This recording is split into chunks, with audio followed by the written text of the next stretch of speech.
sebentar. Jangan jadi orang yang mudah sebar-sebar, karena belum tentu itu berita benar. Kalau nggak ngerti, ayo belajar. Mulailah curiga jika sudah suruh-suruh. Sebarkanlah, hey, tunggu dulu. Periksalah kalimat, kok banyak tanda seru. Banyak huruf besar, mata gue jadi ngilu. Coba dicari beritanya dulu, mendingan begitu daripada keliru. Apa untungnya sebar kabar palsu, daripada nanti kamu yang malu. Cek dulu, daripada nanti kamu yang malu.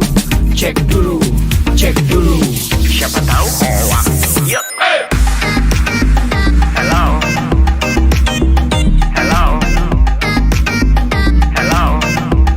siapa tahu hoax. Yup. Hello,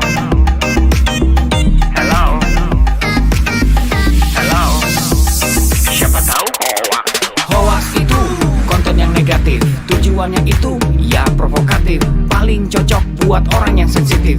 Kalau ke gue ya gak efektif, tapi semua suka yang positif. Misalnya video yang inspiratif, meme yang lucu, itu juga sip.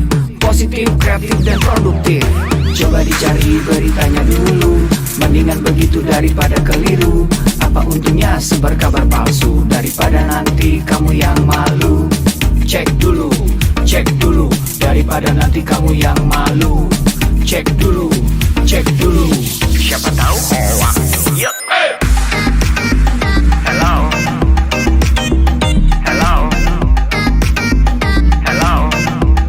siapa tahu hoax. Yup. Hello,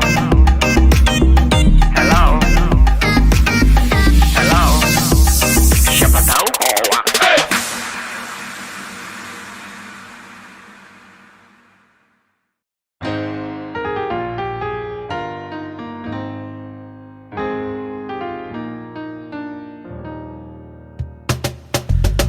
Tolong aku melolong, baca sosmed bikin aku bengong. Banyak berita isinya bohong, bikin orang jadi saling menggonggong. Seperti ada niat sebar kebencian, tanpa peduli akan ada kerugian. Seperti dapat munculnya permusuhan, karena tertipu jadi curigaan. Gue pernah baca hoax di sosmed, yang jadi merugikan tukang trompet. Katanya trompet bisa bikin kanker, trompet sih cuma bisa bikin bibir doer. Sylvester Stallone dibilang mati, Brad Pitt juga dibilang mati, Mr. Bean, Jackie Chan juga dibilang mati. Seneng banget doain orang mati. Harusnya ada etikanya bermain sosial media. Tak bisa asal mengirim tanpa dipikirin, bisa fatal akibatnya. Bersihkanlah udara kita dari kebencian. Sebarkan saja cintamu untuk Indonesia. Wahai kepada pengguna sosmed, mari bersatu sampai lengket. Jagalah persatuan, jangan lobet. Hati-hati banyak tukang copet. Hey, jangan sampai salah posting, bisa bikin orang jadi pusing. Cek dulu itu penting, jangan jadi cepat terpancing. Gue pernah takut salah minum, karena bahaya buat tulang sumsum. Hampir semua merek disebutkan, gara-gara itu gue kehausan. Gue tertipu isu PKI, katanya jutaan sudah dipersenjatai. Akibatnya gue keluar biaya, bikin persembunyian bawah tanah. Harusnya ada etikanya bermain sosial media. Tak bisa asal mengirim tanpa dipikirin, bisa fatal akibatnya. Bersihkanlah udara kita dari kebencian. Sebarkan saja cintamu untuk Indonesia. Bersihkanlah udara kita dari kebencian. Sebarkan saja cintamu untuk Indonesia.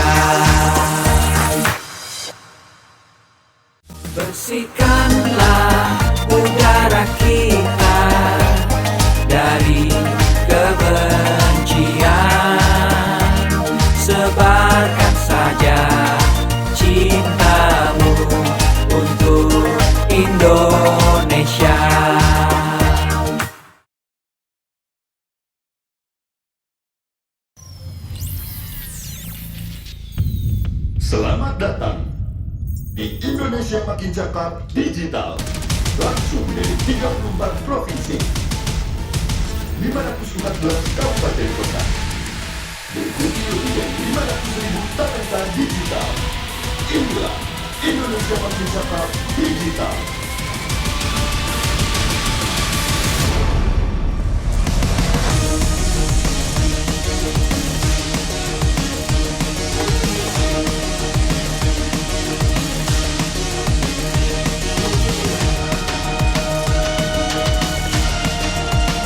Saya luncurkan program literasi digital nasional hari ini.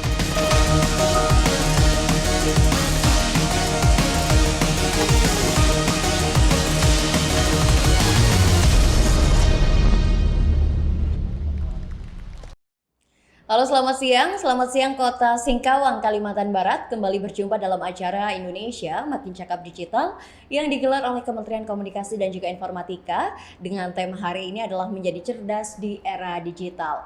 Kembali berjumpa dengan saya Aulia Mawardika selaku moderator pada siang hari ini, dan sebelumnya saya juga akan menjelaskan sedikit latar belakang pada acara siang hari ini, yaitu teknologi dan juga informasi dan komunikasi di Indonesia semakin berkembang pesat.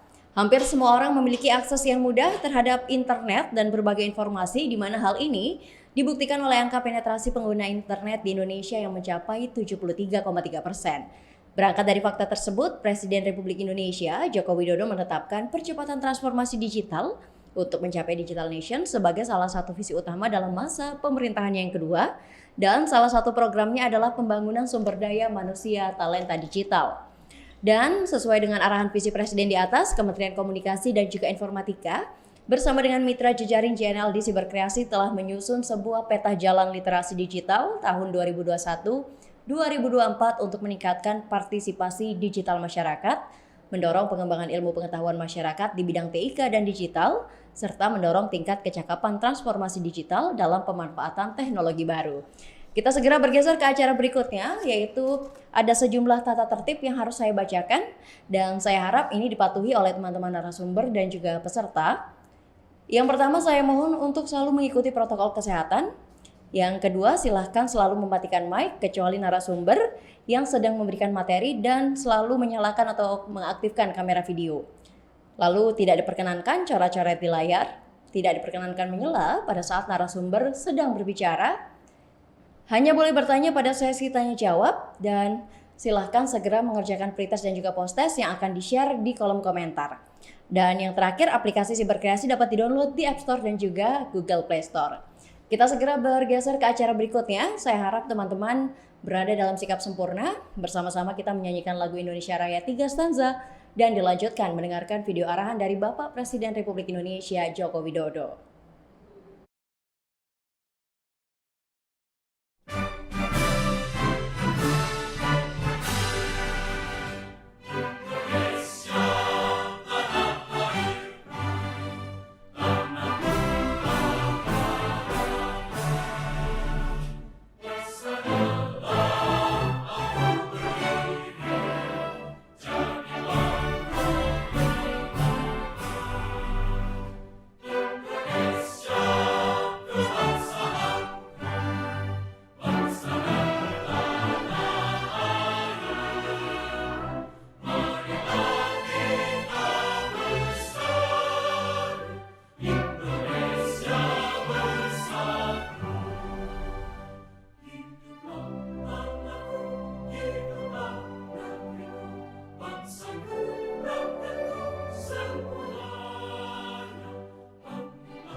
Bismillahirrahmanirrahim.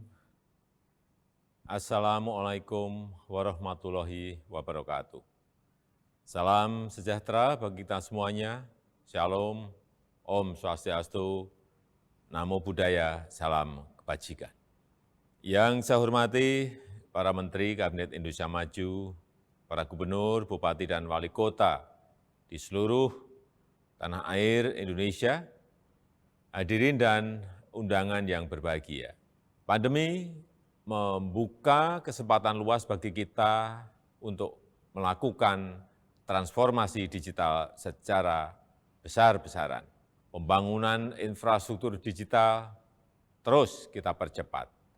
Ekonomi digital, terutama untuk UMKM, terus diperbanyak dan terus ditingkatkan. Pemerintahan digital juga terus diperkuat dan masyarakat disiapkan agar lebih cakap digital. Insya Allah pada akhir tahun 2022, 12.548 desa kelurahan akan terjangkau sinyal 4G. Percepatan 10 tahun lebih maju dari rencana sebelumnya yang selesai pada tahun 2032. Infrastruktur digital tidak berdiri sendiri. Jadi saat jaringan internetnya telah tersedia, harus diikuti kesiapan-kesiapan pengguna internetnya agar manfaat positif internet dapat dioptimalkan untuk membuat masyarakat semakin cerdas dan produktif. Sebaliknya, efek negatifnya harus dapat terus ditekan, terus diminimalkan.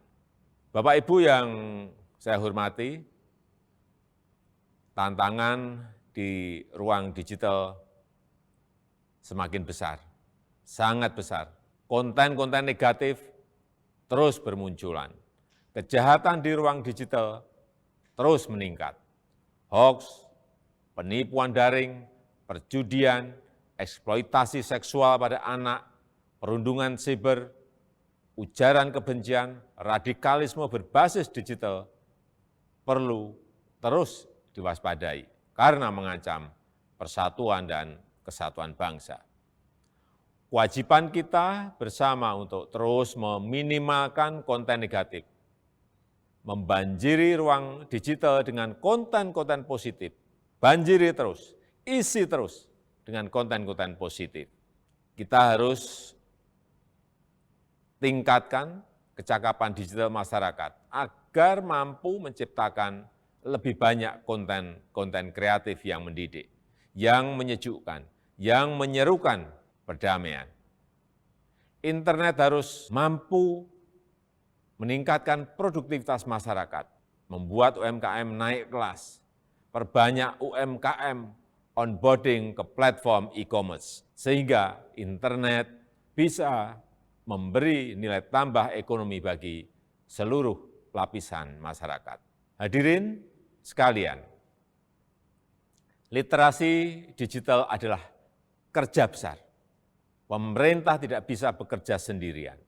Perlu mendapatkan dukungan seluruh komponen bangsa agar semakin banyak masyarakat yang melek digital.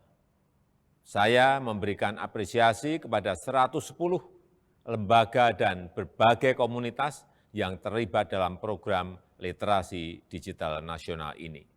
Saya harap gerakan ini menggelinding dan terus membesar, bisa mendorong berbagai inisiatif di tempat lain, melakukan kerja-kerja konkret di tengah masyarakat, agar makin cakap memanfaatkan internet untuk kegiatan edukatif dan produktif. Saya rasa itu yang bisa saya sampaikan, dan dengan mengucap Bismillahirrahmanirrahim, saya luncurkan program literasi digital nasional hari ini. Terima kasih. Wassalamualaikum warahmatullahi wabarakatuh. Om Santi Santi Santi Om. Namo Buddhaya.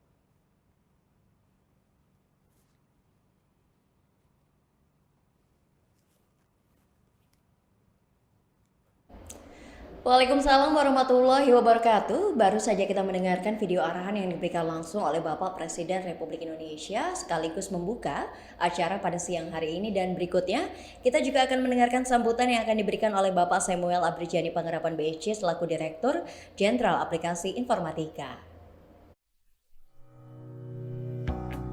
Pastikan kita selalu menerapkan protokol kesehatan dengan menggunakan masker, menjaga jarak, dan selalu cuci tangan.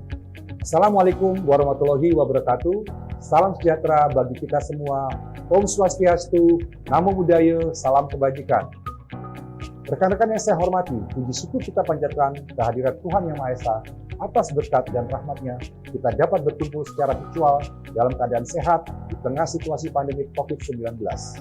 Semoga kita semua senantiasa dilimpahi dengan kesehatan dan damai sejahtera dalam upaya kita melawan pandemi COVID-19.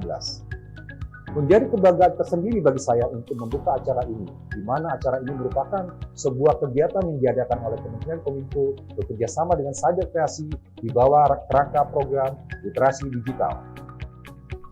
Sebagaimana yang telah kita ketahui bersama, kehadiran pandemi dan pesatnya perkembangan teknologi telah mengubah cara kita beraktivitas dan bekerja. Kehadiran teknologi sebagai bagian dari kehidupan masyarakat inilah yang semakin mempertegas bahwa kita sedang menghadapi era disrupsi teknologi. Untuk menghadapi hal tersebut, kita semua harus mempercepat kerjasama kita dalam mewujudkan agenda transformasi digital Indonesia. Rekan sekalian yang berbahagia, salah satu pilar penting dalam mendukung terwujudnya agenda transformasi digital adalah menciptakan masyarakat digital di mana kemampuan literasi digital masyarakat memegang peranan penting di dalamnya. Sebagai tingkat paling dasar, kemampuan literasi digital merupakan kemampuan yang paling krusial dalam menghadapi perkembangan teknologi saat ini untuk mewujudkan masyarakat Indonesia yang tidak hanya mengenal teknologi, namun juga cermat dalam menggunakannya. Pada tahun 2020, Kementerian Kominfo bersama Kata Data melakukan survei status literasi digital nasional, mengacu pada kerangka literasi digital milik UNESCO.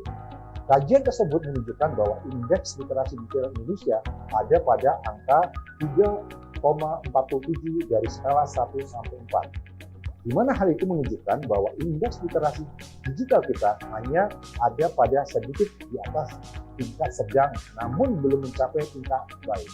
Untuk mencapai tingkat literasi yang baik, pemerintah tidak dapat bekerja sendiri. Kementerian Kominfo bersama Cyber Kreasi dan berbagai stakeholder terus berupaya mengadakan berbagai kegiatan untuk meningkatkan kemampuan literasi digital masyarakat Indonesia, dan salah satunya adalah yang sedang rekan-rekan sekalian ikuti sekarang. Rekan-rekan yang saya hormati, dalam menghadapi perkembangan teknologi yang sangat cepat, literasi digital merupakan kunci dan fondasi utama harus kita semua miliki. Pemerintah dalam hal ini, Kementerian Kominfo, bersama dengan Cyber Kreasi berkomitmen akan terus melakukan upaya meningkatkan literasi digital masyarakat lewat berbagai macam inisiatif kegiatan. Adanya berbagai inisiatif kegiatan literasi digital diharapkan dapat memfasilitasi dan semakin mendorong terwujudnya masyarakat digital Indonesia. Keadaan normal yang baru, baik sekarang maupun pasca pandemi, akan mempercepat proses digitalisasi di berbagai lini kehidupan kita. Maka dari itu, kita harus mempersiapkan SDM kita dengan keterampilan digital yang sesuai untuk menghadapi perubahan ini. Akhir kata, mari kita membawa perubahan positif untuk Indonesia yang lebih baik. Kita ciptakan inovasi-inovasi berkualitas dengan mengembangkan talenta dan memaksimalkan potensi masyarakat digital Indonesia. Bersama kita dapat melalui pandemi dengan menjadi lebih baik dari masa sebelumnya. Demikian sambutan yang dapat saya sampaikan. Selamat mengikuti kegiatan, tetap semangat, dan salam literasi digital. Wassalamualaikum warahmatullahi wabarakatuh. Om Santi Santi Santi Om.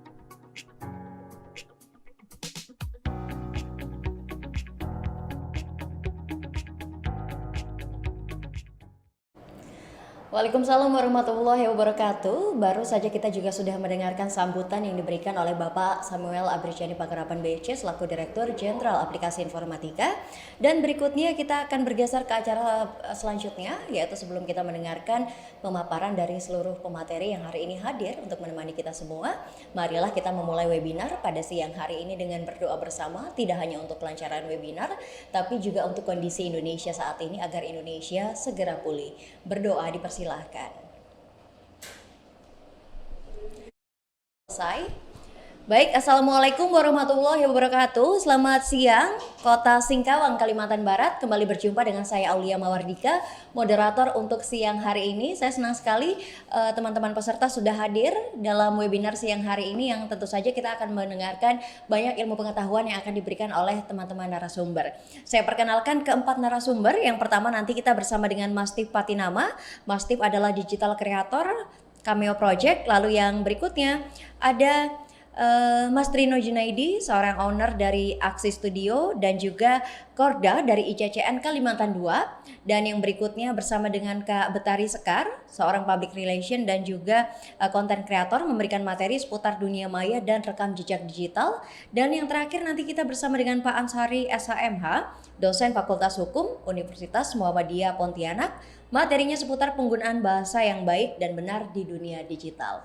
Lalu juga seperti biasa ya, akan ada hadiah 1 juta untuk 10 orang pemenang yang akan dibagikan kepada Anda kalau misalkan Anda sudah aktif bertanya di kolom komentar dan juga posting keseruan pada siang hari ini di sosial media Anda dengan hashtag #Litbikal1469. Hadiahnya nanti akan diumumkan di akhir acara.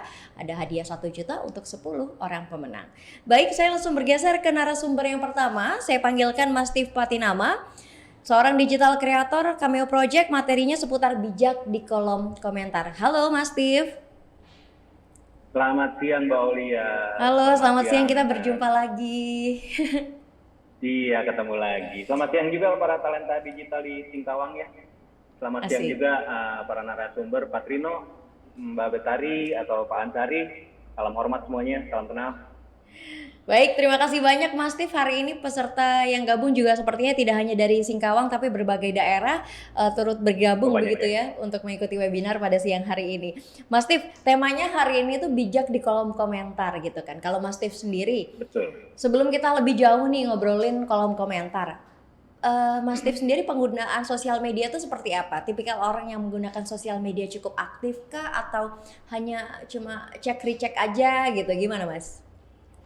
Ada prosesnya sih, tahap-tahapnya. Waktu ketika awal-awal saya mulai karir Sekarang ini ya? Cameo. Betul, mulai karir sama teman-teman Cameo Project itu sosial media menjadi kayak platform utama lah untuk kita mempromosikan karya-karya kita gitu ya. Jadi kita pasti membuat brand image kita di sosial media, otomatis setiap hari harus posting buat engagement sama followers kita gitu loh. Tapi dengan seiring berkembangnya waktu dan kita fokusnya udah tidak terlalu ke sana, akhirnya sekarang mulai mengurangi postingan di sosial media, tapi tetap lebih memantau berita-berita yang ada sih.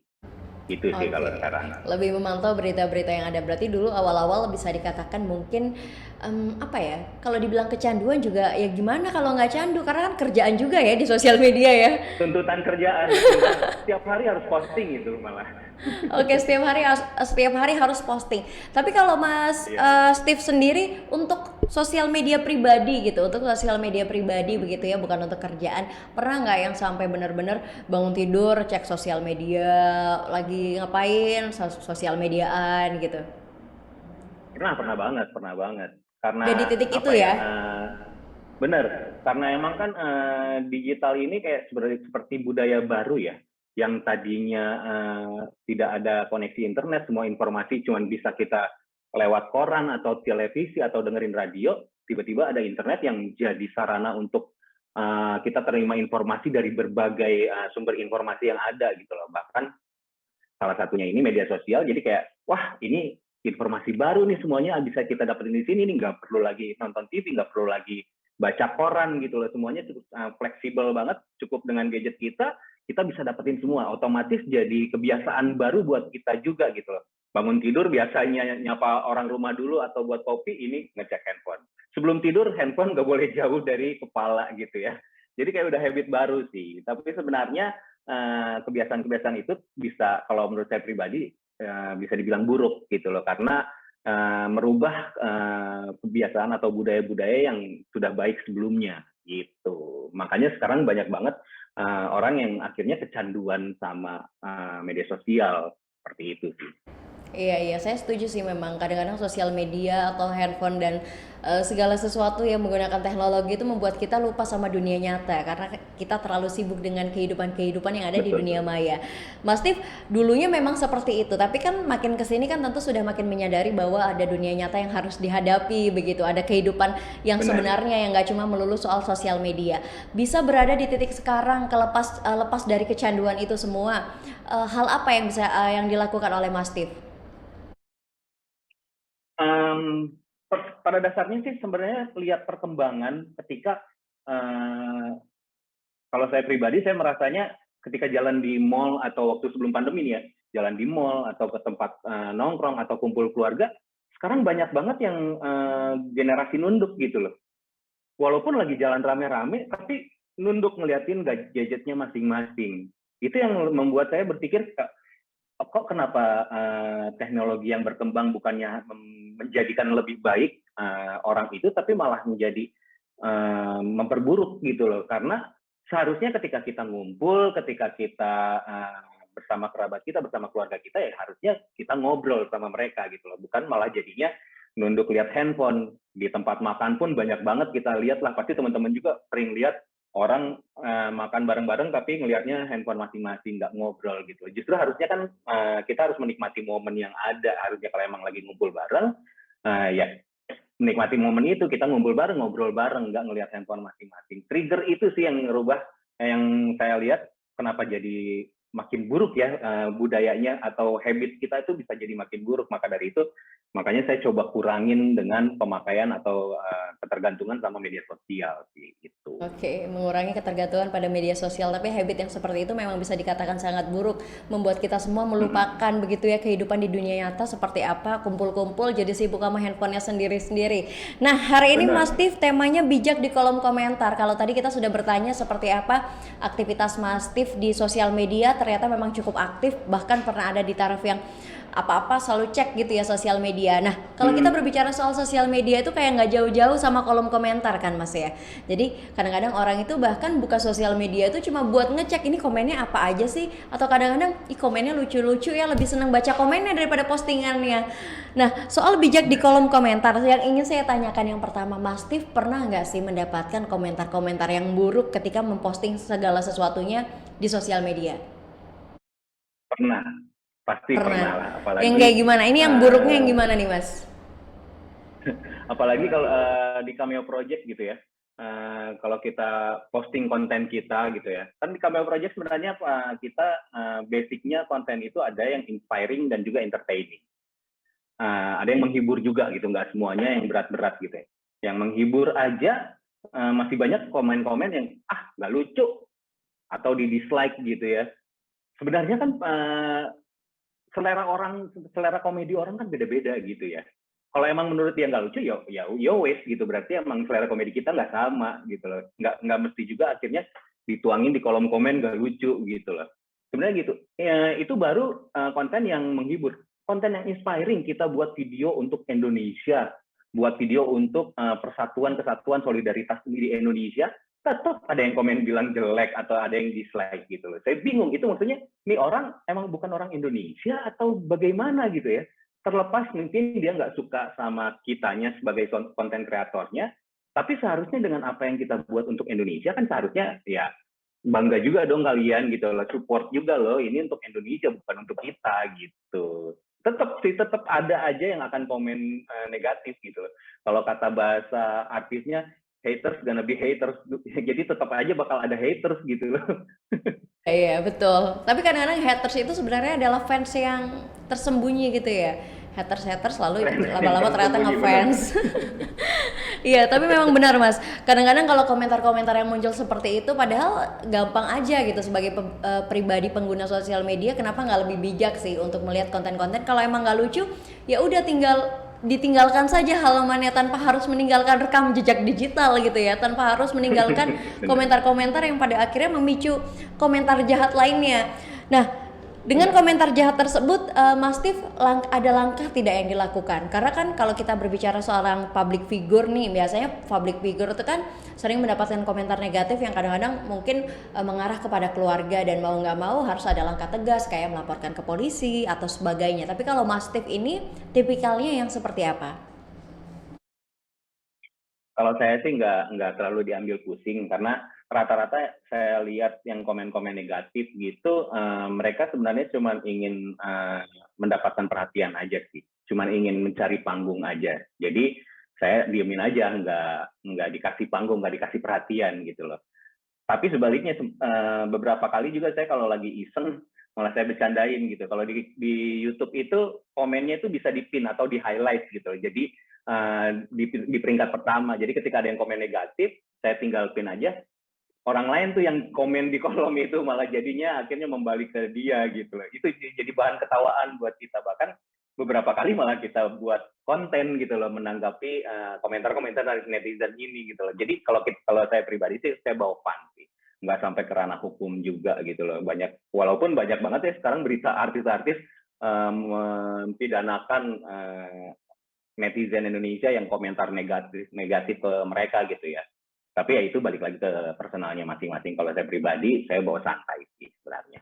Santai aja, tapi itu tadi cara yang bagus sih Mas. Saya juga nggak pernah kepikiran, kalau nggak dari Mas Tif saya juga nggak akan kepikiran untuk ngepin komentar-komentar yang jahat untuk taruh di atas. Jadi kita nggak perlu capek-capek buat ngebalesin gitu ya. Iya. Biarin netizen lain yang akan membales gitu. Bener, karena saya yakin yang komentar negatif itu cuma sebagian kecil kok gitu loh. Cuman kata-katanya yang pedes aja, kenapa jadi akhirnya mengundang perhatian. Pasti banyak yang lebih positif komentar-komentarnya dibanding dia, makanya tinggal dipin aja, kita nggak usah ngapa-ngapain, orang lain yang membalas. Kayak apa ya, the real karma dibayar tuntas, dibayar lunas saat itu juga gitu. Instan karma. Iya, oke. Menarik sekali perbincangan dengan Mas Tif tadi ya. Ternyata Mas Tif itu nggak nyangka kalau ternyata Mas Tif pernah mendapatkan komentar-komentar yang buruk. Hari ini temanya bijak di kolom komentar. Baik, Mas Tif, karena temanya seputar bijak di kolom komentar. Mungkin Mas Tif juga ada saran kepada teman-teman peserta yang saat ini hadir. Harusnya kita tuh menggunakan kolom komentar tuh seperti apa sih? Karena kita mengetahui komentar itu menjadi hal yang sangat krusial, Mas Tif. Bahkan Instagram itu sampai menonaktifkan, memunculkan fitur nonaktifkan komentar di Instagram gitu ya. Jadi kayak orang kalau nggak mau dikomentarin langsung dinonaktifkan tuh bisa gitu. Karena Instagram pun tahu bahwa komentar ini nggak cuma sekedar komentar, ke belakang itu bakal menjadi hal yang sangat besar, bahkan bisa memecah belah, bisa bikin perang dunia mungkin gitu kan. Gimana nih kalau menurut Mas Tif? Bener banget. Emang sebenarnya kalau dulu ada peribahasa mulutmu harimaumu, sekarang jempolmu harimaumu gitu ya. Jadi emang netizen Indonesia tuh sangat, nggak tahu ya, menurut saya sangat berani banget dalam berkomentar gitu ya. Beraninya dalam hal negatif gitu. Kan terbukti dengan Microsoft mengadakan survei dan menilai netizen Indonesia paling tidak sopan se Asia Tenggara, ya terbukti benar gitu loh dengan mengadakan survei itu dan menilai mencap Indonesia sebagai netizen paling tidak sopan. Diserbu juga gitu akun Microsoft-nya sama netizen Indonesia gitu loh, nggak terima juga, walaupun mereka mungkin mengusung persatuan sila ketiga ya, persatuan Indonesia, tapi di jalan yang salah gitu loh. Banyak banget sekarang orang yang berani berkomentar tidak memikirkan etika sopan santun. Nah itu yang harus kita perhatikan. Kita tetap harus memikirkan etika dan sopan santun, walaupun sekarang zamannya digital itu sangat bebas. Kita bisa bebas berekspresi, bebas menemukan passion kita, bebas menumbuhkan potensi dalam diri kita. Tools-nya udah ada nih, digital membantu kita, tapi kita sebebas-bebasnya itu harus perhatikan etika-etika, batasan-batasan, aturan-aturan yang ada. Supaya apa?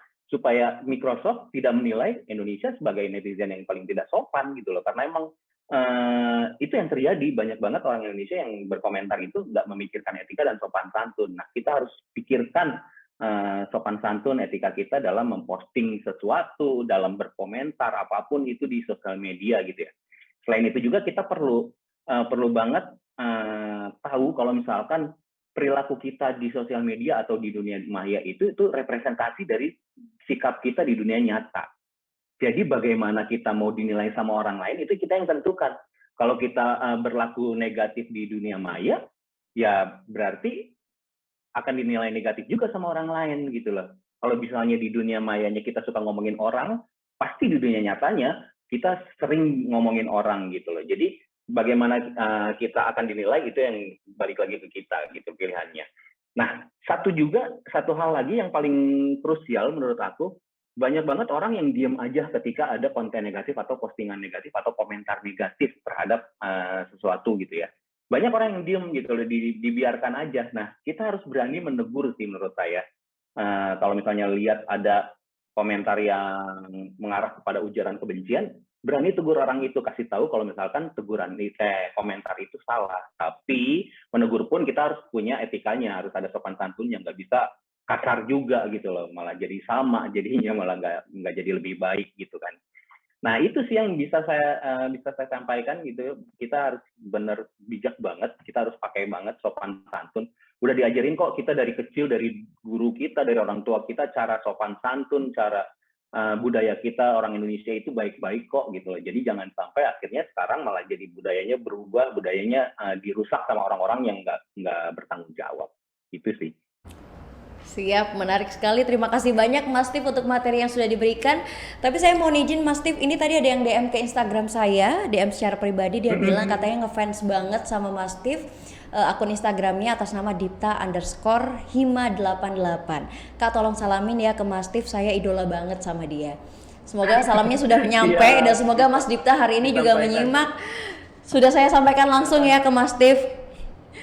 Oke. Terima kasih Mbak Aulia. Ya, sama-sama Mas Steve. Terima kasih banyak Mas Steve untuk materi yang sudah diberikan kepada kita semua. Baru saja kita berbincang bersama dengan Mas Steve, seorang digital kreatif dari Cameo Project. Materinya seputar bijak di kolom komentar. Hati-hati menggunakan jarimu. Kalau dulu mungkin mulutmu harimaumu, sekarang ada jarimu yang bisa menjadi harimaumu. Dan jangan lupa bahwa rekam jejak digital itu selalu ada ketika kamu melontarkan kalimat-kalimat negatif di kolom komentar.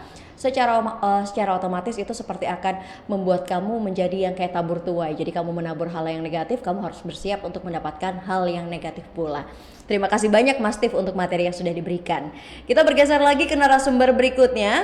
Saya perkenalkan kepada Anda, beliau adalah Mas Trino Junaidi, owner dari Aksi Studio dan juga Korda IJCN Kalimantan 2. Materinya seputar memulai bisnis jasa live streaming di platform online. Kepada Mas Trino, waktu dan tempat dipersilahkan.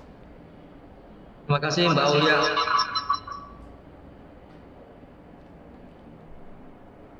Saya share screen ya. Silahkan Mas.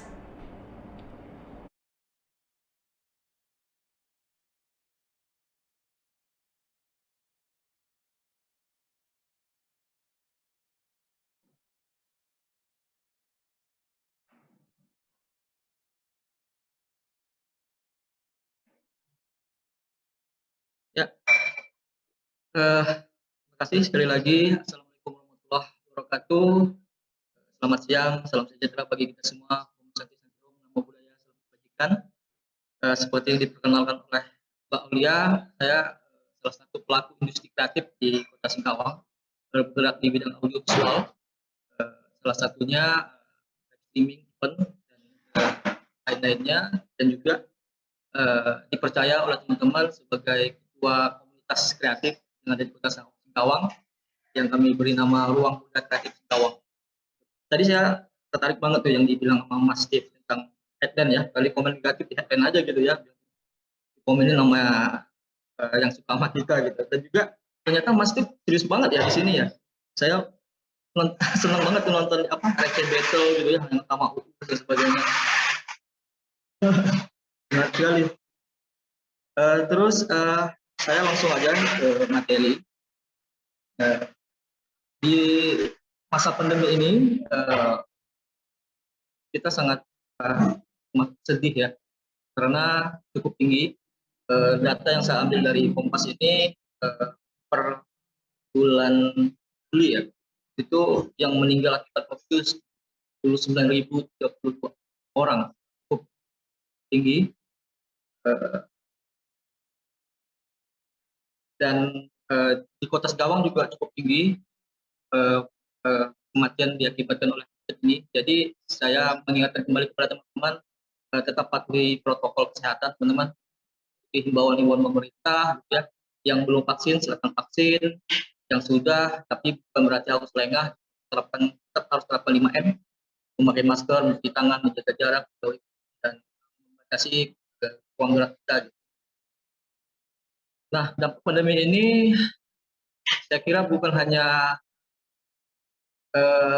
kesehatan, tapi juga ada menyebabkan krisis ekonomi, masuk kami industri yang kami laksanakan atau kami lakukan. Kami sudah, saya lebih ke sharing Mbak Aulia ya. Jadi hampir 5 tahun usaha kami lakukan, dan di masa pandemi ini sangat dampak luar biasa, sehingga tahun-tahun awal kami usaha itu harus ditutup. Nah, saya sedikit menggambarkan ada beberapa sektor usaha yang potensi menang dan kalah di dalam KPN ini. Nah, dan alhamdulillah usaha kami termasuk masih berpotensi untuk bisa dikembangkan gitu di masa pandemi ini. Nah, mungkin teman-teman yang punya usaha juga, apakah termasuk ke wilayah potensi kalah atau potensi menang, kan? Dan analisa. Lihat di sini, ini data saya ambil dari decoding ke COVID-19 ya. Nah, apakah harus mencari peluang bisnis yang baru, atau kita harus memulai menjalankan bisnis yang sudah dijalani hingga kita beradaptasi dan berevolusi? Kalau kami memilih untuk melanjutkan usaha kami ini, tidak mengganti dengan usaha yang baru, tapi beberapa teman di komunitas itu rata-rata sudah mencoba berubah, yang hanya pria sekarang menjadi jualan kuliner dan sebagainya. Kami memilih untuk berdamai dengan keadaan, dan kami yakin setiap kesulitan itu pasti ada bulan-bulan yang akan muncul. Nah, kami berkumpul bersama teman-teman membicarakan gimana nih ke depan usaha kita gitu. Kita jalankan atau kita stop sampai sini, kita harus mencari peluang-peluang yang baik. Setelah kita mencoba diskusi gitu ya, ternyata solusinya sangat sederhana dan sangat mudah dengan teknologi sekarang. Yang awalnya bisnis kami itu bisnis offline, wedding, liputan, event, ya, menjalankan program dari pemerintah,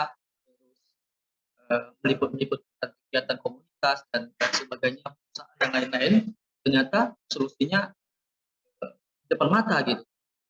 Yaitu dari yang selama ini offline kami jadikan bisnisnya online. Kadang-kadang itulah saat kita harus dipaksa oleh keadaan atau suka tidak suka, kita harus beradaptasi dengan keadaan yang sekarang kita alami. Nah, pertama kali yang kami lakukan untuk bangkit dari masa pandemi ini, kami brainstorming dulu, kami mencoba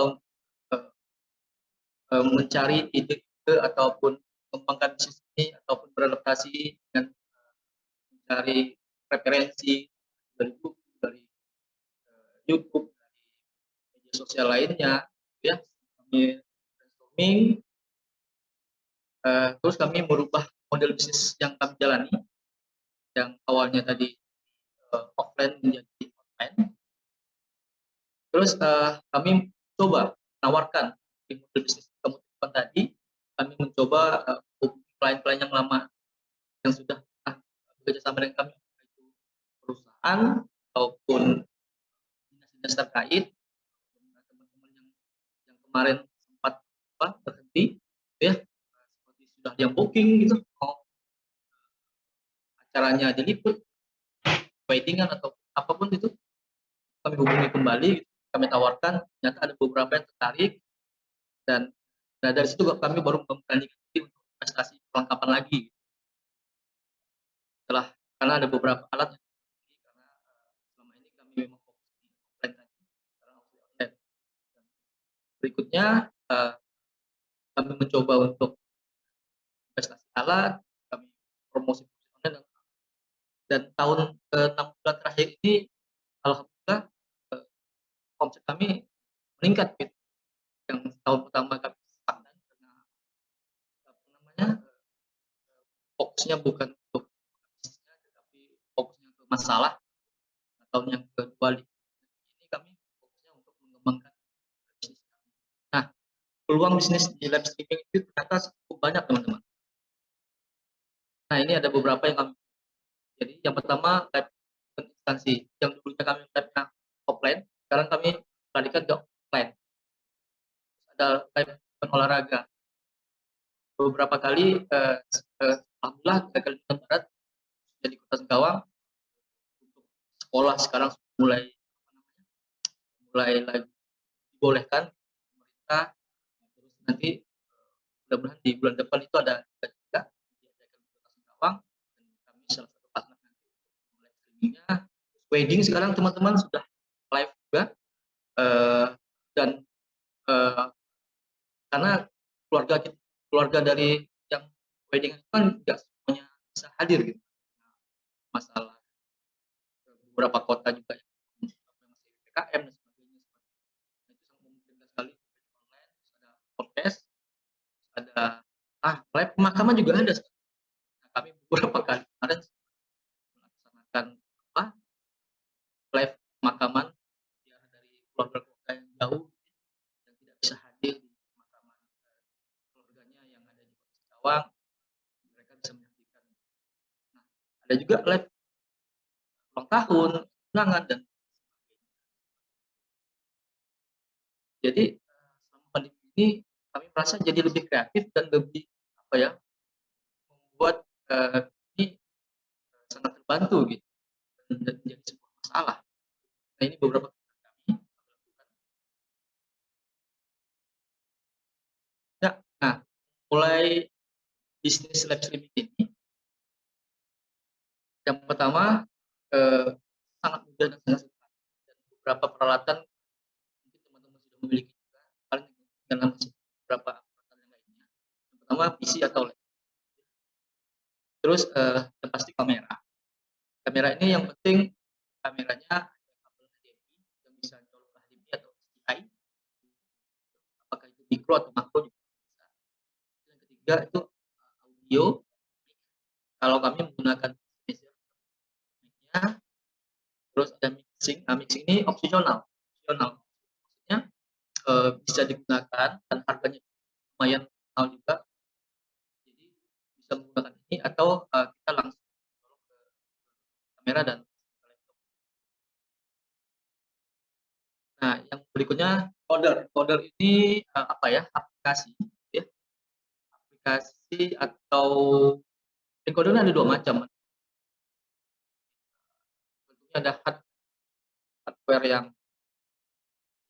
hardware encoder gitu, yang pakai perusahaan, atau yang software-nya gitu.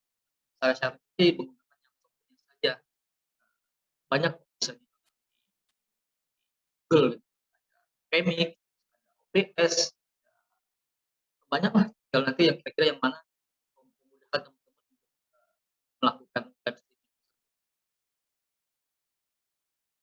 Ya, sekarang nah, di awal-awal tahun kami mencoba mikir terus, tapi tidak action karena ya tadi terbatasan untuk bertemu, terbatasan, jadi fokusnya memang ke masalah awal-awal masa pandemi.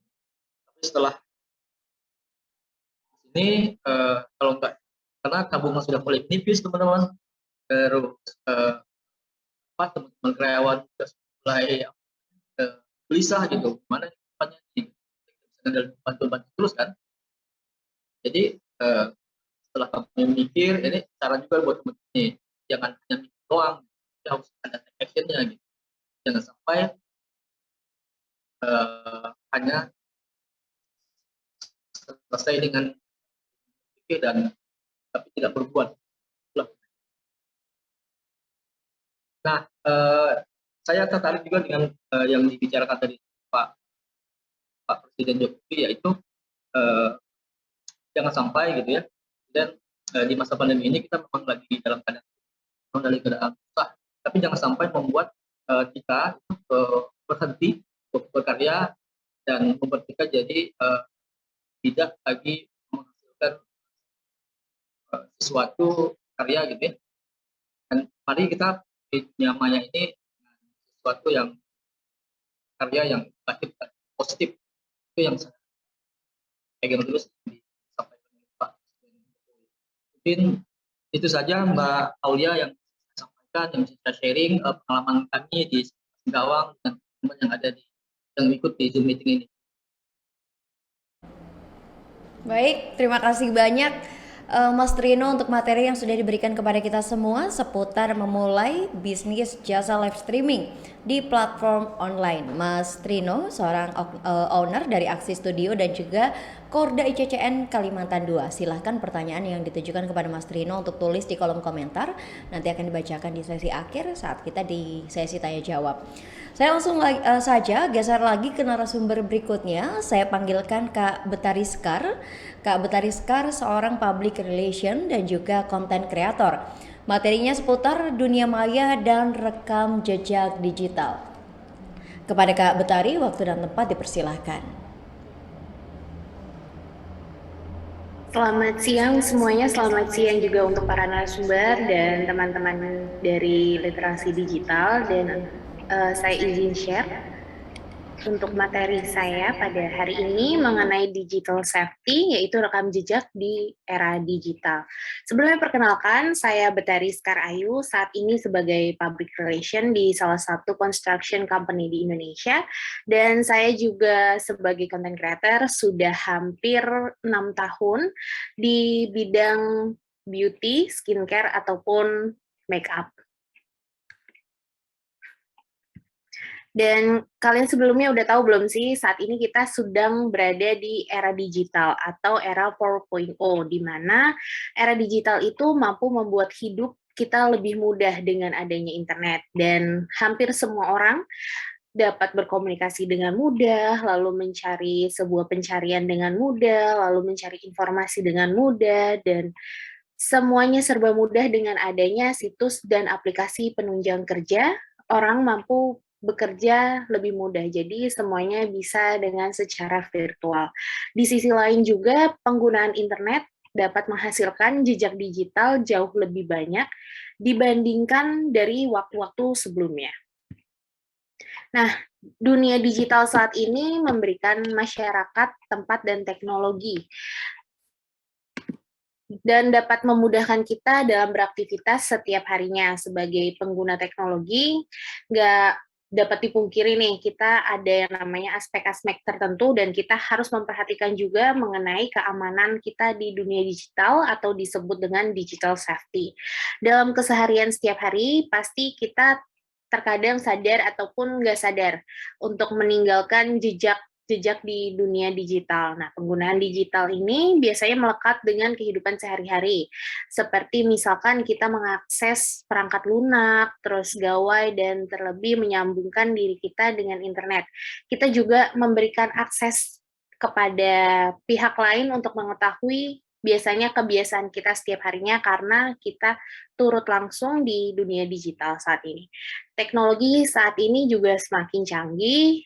Kita bisa misalkan membaca ataupun memetakan kebiasaan kita dengan membaca jejak kita yang ditinggalkan.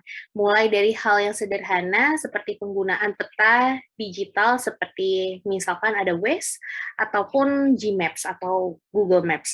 Dan pola kita sehari-hari menjadi mudah untuk kita pelajari orang lain ataupun pihak lain. Dan adanya teknologi ternyata memiliki sisi yang perlu kita waspadai, yakni jejak-jejak di dunia digital. Dan jejak-jejak ini biasanya disebut dengan digital footprints.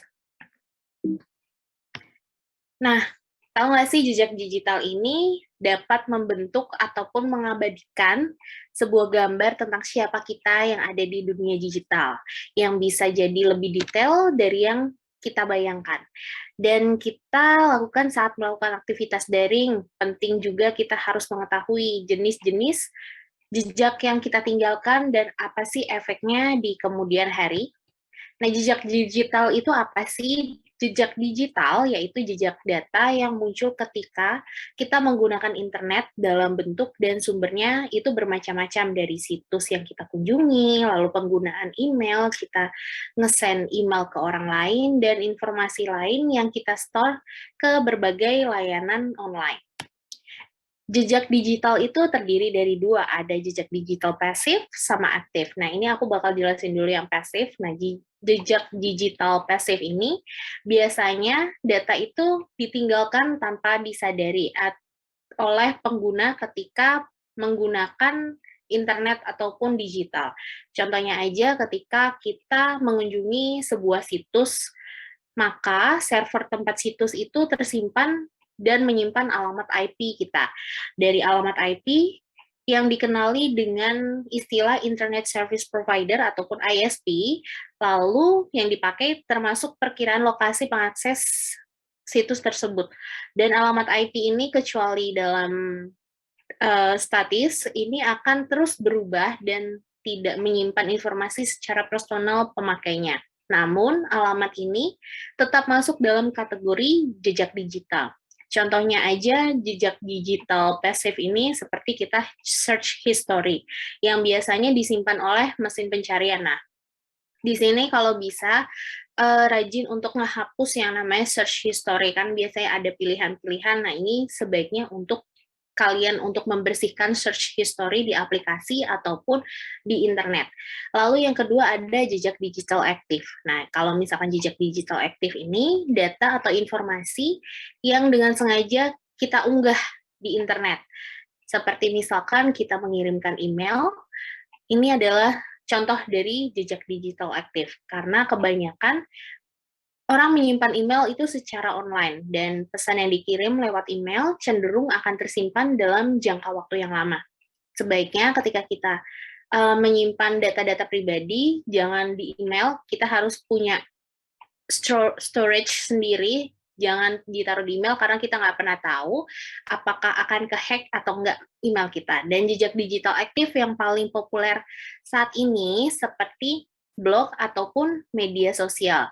Kayak misalkan kita nge-tweet di Twitter, kita nge-posting ataupun update postingan di Facebook ataupun di Instagram. Nah, misalkan ada foto ataupun video. Nah, ini menjadi rekam jejak digital aktif kita. Rekam jejak digital itu sulit dihilangkan nggak sih? Kira-kira gimana cara menghapus jejak digital? Jawabannya adalah tidak ada. Kita bisa saja meminta penyedia platform dari media digital untuk membantu kita menghapus ataupun menghilangkan jejak digital kita, mau itu jejak digital yang positif ataupun negatif. Kita juga bisa menghapus dan menutup akun pribadi kita.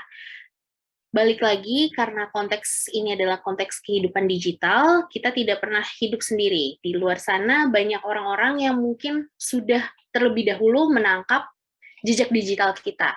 Contohnya aja, story-story yang kita upload di Instagram. Nah, ini balik lagi, sebisa mungkin kalian harus bisa membatasi diri, mana yang patut untuk menjadi konsumsi publik, mana yang tidak menjadi konsumsi publik. Karena kenapa? Kan banyak kasus-kasus yang salah memposting story, malah ada yang nge-screenshot, itu malah menjadi sebuah jejak digital.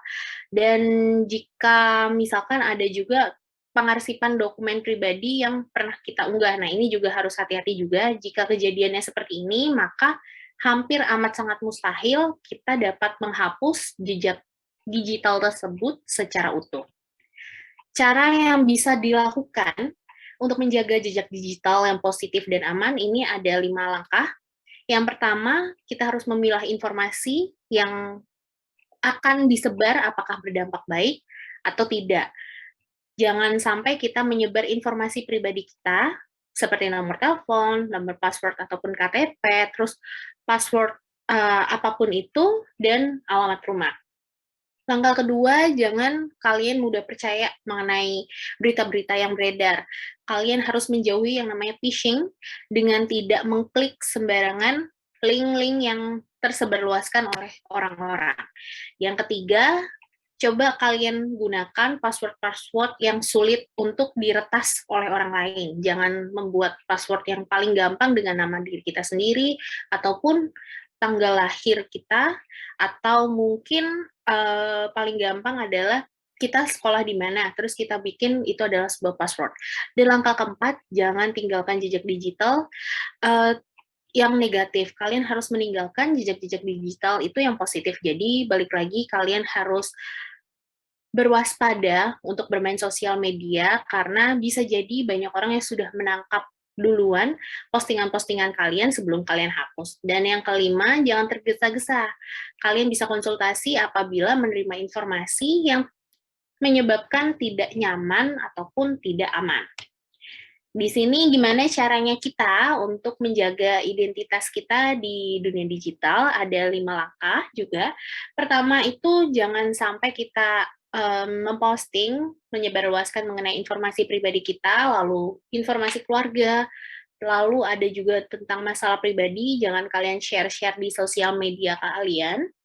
Dan sebisa mungkin ketika kalian memposting foto, jangan untuk berbagi lokasi, misalkan kalian sedang berada di tempat tersebut. Kalau bisa, kalau mau berbagi foto, mau menaruhkan lokasinya, nanti aja ketika kalian tidak berada di lokasi tersebut. Dan terakhir, jangan pernah memposting foto ataupun video yang tidak pantas menjadi konsumsi publik.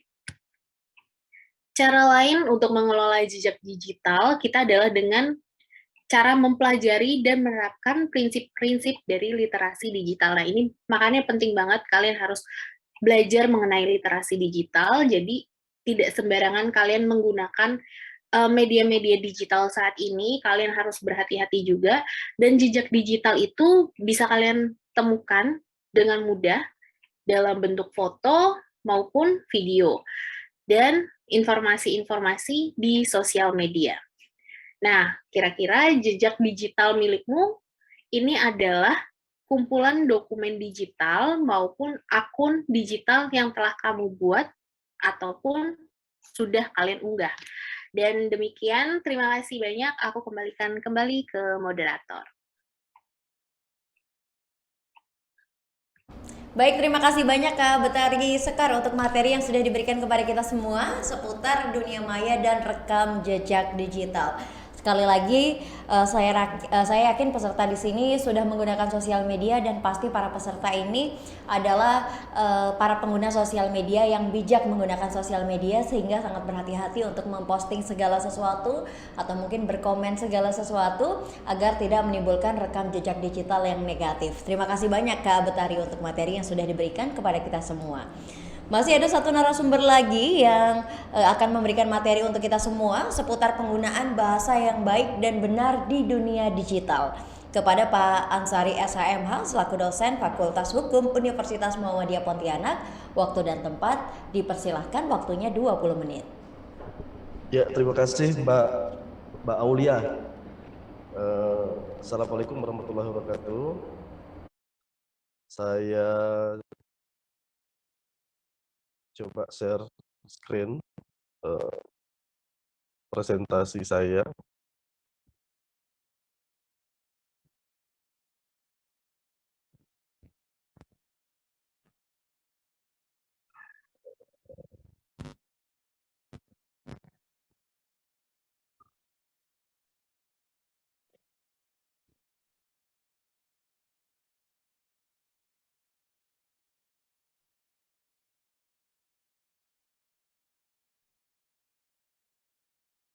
Mudah-mudahan bisa kelihatan ya, Mbak, presentasi saya.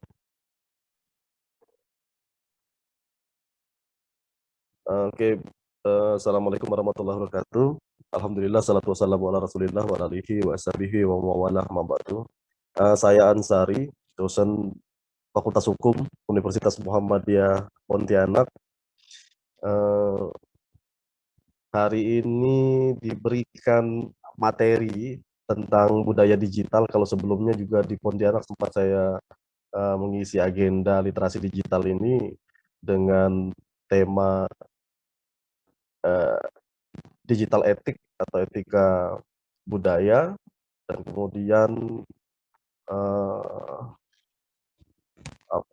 membahas tentang budaya dan bahasa yang baik dan benar di dunia digital, walaupun memang tidak atau bukan expert di bidang itu atau memang bukan sarjana pendidikan, tapi memang ada juga dalam kurikulum hukum itu bahasa hukum begitu. Nah, tapi saya coba untuk mengulas apa yang menjadi materi yang dimintakan kepada saya untuk dipresentasikan. kita ketahui tadi sebetulnya juga sudah diuraikan oleh beberapa narasumber yang lain terkait dengan perkembangan dunia informasi dan transaksi elektronik yang ada di abad 21 ini, eh, yang kemudian memiliki dampak yang positif dan negatif bagi perkembangan kebudayaan kita di dunia maupun secara khusus di Indonesia.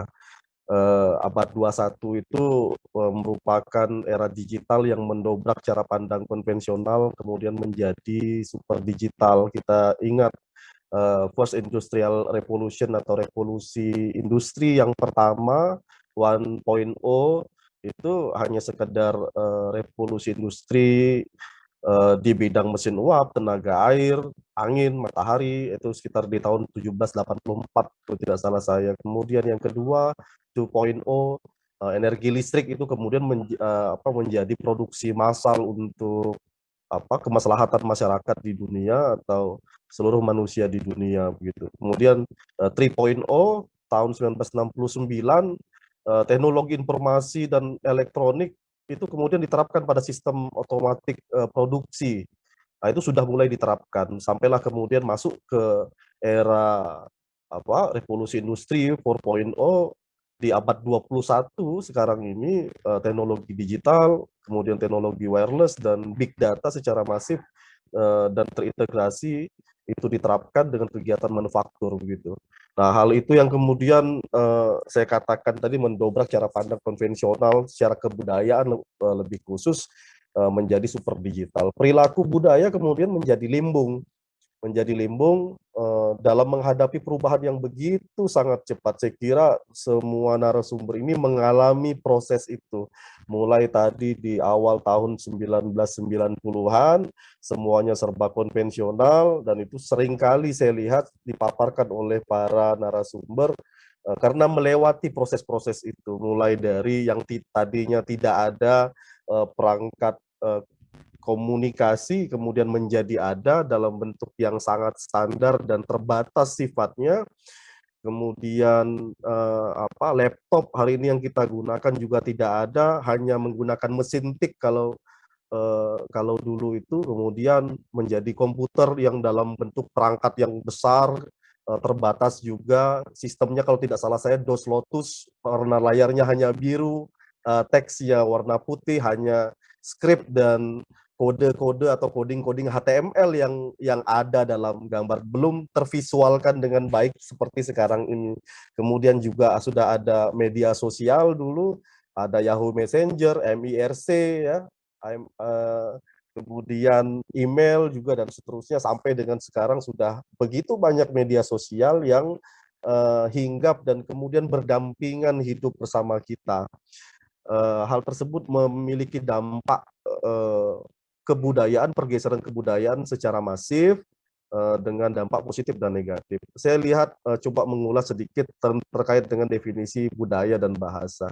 Budaya itu adalah suatu cara hidup yang berkembang dan dimiliki bersama oleh sekelompok orang, serta diwariskan dari generasi ke generasi. Jadi cara hidup yang berkembang kemudian dimiliki oleh setiap orang maupun kelompok orang. Budaya itu terbentuk dari banyak unsur yang rumit, kompleks. Jadi di situ banyak masuk sistem agama, politik, adat istiadat, bahasa, perkakas atau aset, kemudian pakaian, bangunan, karya seni. Nah, produk-produk itu semua kemudian masuk ke dalam suatu norma hidup manusia bernama kebudayaan. Nah, bahasa sebagaimana juga budaya atau produk dari kebudayaan itu sendiri juga bisa dikatakan seperti itu, merupakan bagian yang tidak terpisahkan dari manusia, sehingga banyak orang cenderung menganggapnya diwariskan secara genetik.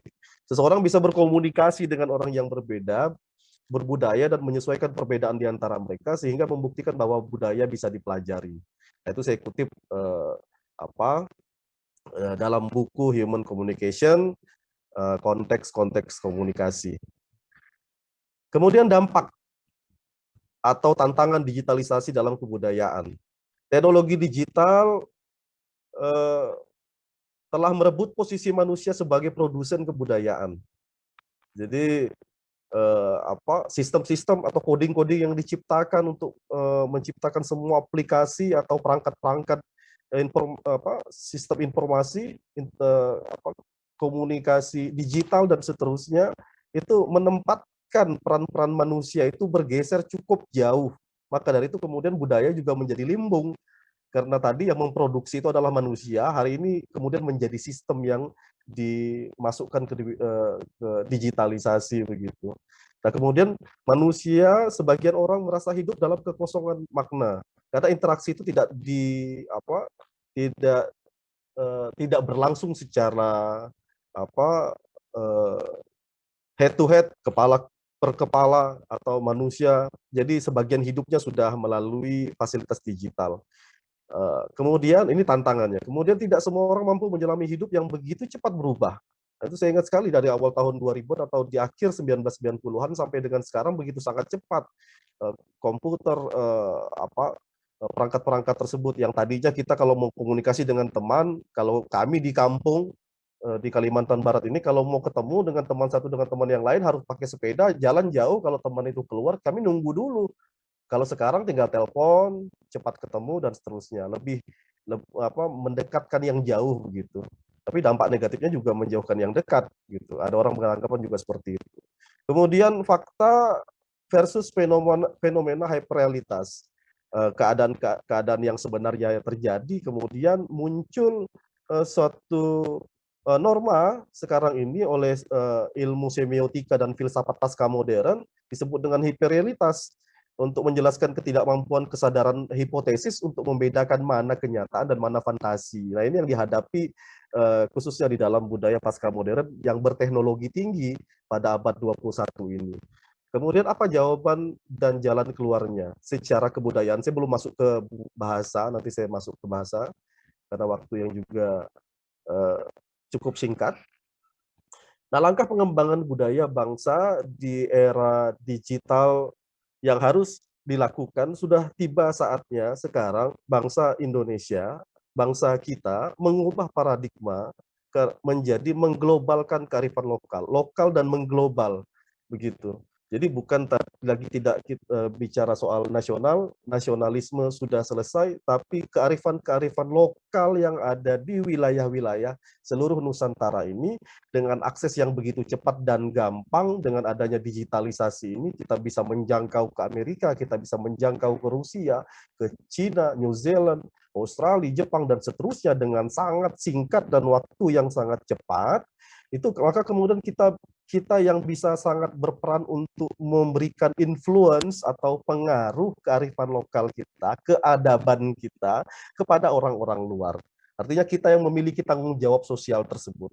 Sebagai bangsa yang kaya, dengan budaya dan nilai-nilai yang luhur, sudah saatnya kita yang bertindak untuk mengglobalkannya. Dalam era informasi digital ini kita melakukan tindakan untuk memberikan dampak global akan sangat mudah kita lakukan seperti yang saya katakan tadi.